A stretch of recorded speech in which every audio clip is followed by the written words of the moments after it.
Hello and welcome. Today we're going to be using a very simple G3 SPR build that I've made.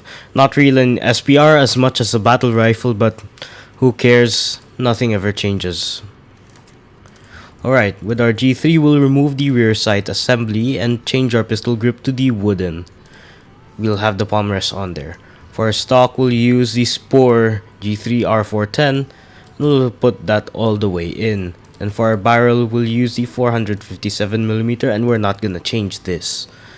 For our handguard, yeah, we're not gonna change this either. But our ammunition, we're gonna use Federal American Eagle.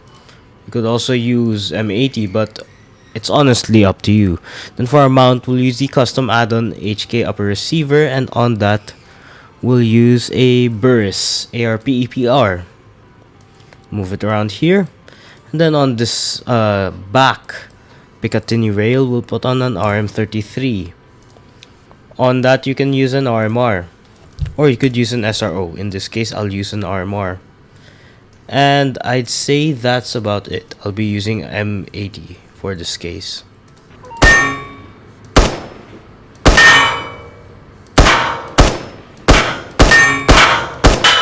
It's not the most accurate, but it's a consistent one tap regardless of what.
So what are my thoughts on this short G3 SPR? First off, why did I make this thing ever?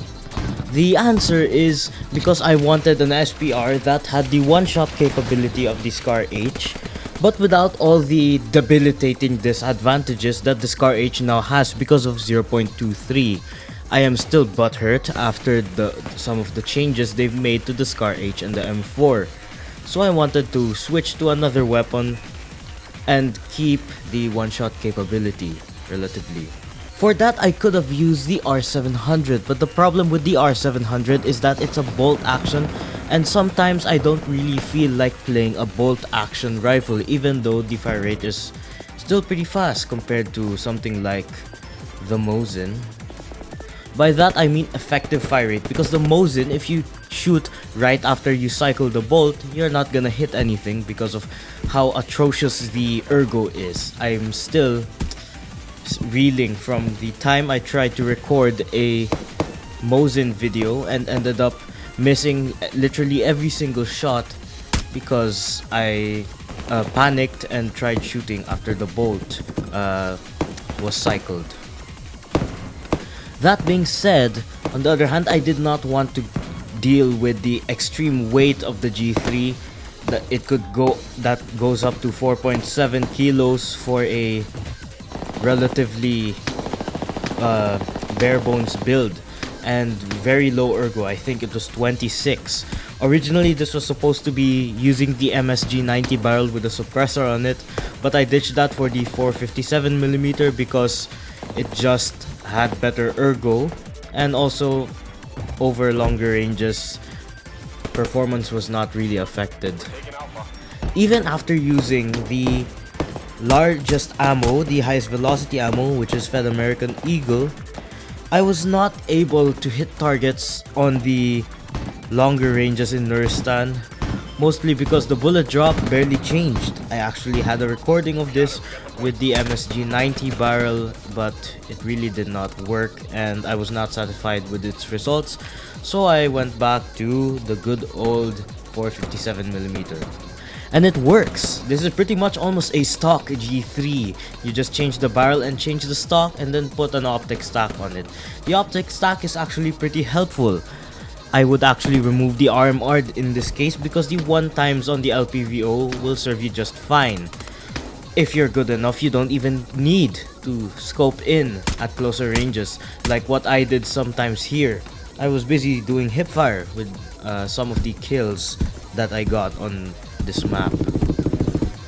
But yes, it's not the best build and it's not really meta optimized. It's just a simple build that I wanted to make because, you know, the G3 is good and the SCAR-H is just in a interesting state right now, to say the least. So I wanted a 308 that wasn't a bolt action and that didn't have ergo, that was literally in the ground, not just in the ground, below the ground. I think it was, what, 40 kilometers of underground. I couldn't aim with the FAL. I don't enjoy using that thing anymore because regardless of what I do, the ergo is either too fast, which I don't like actually, or it was too slow, like with the DMR builds that I tried to make for it, which were just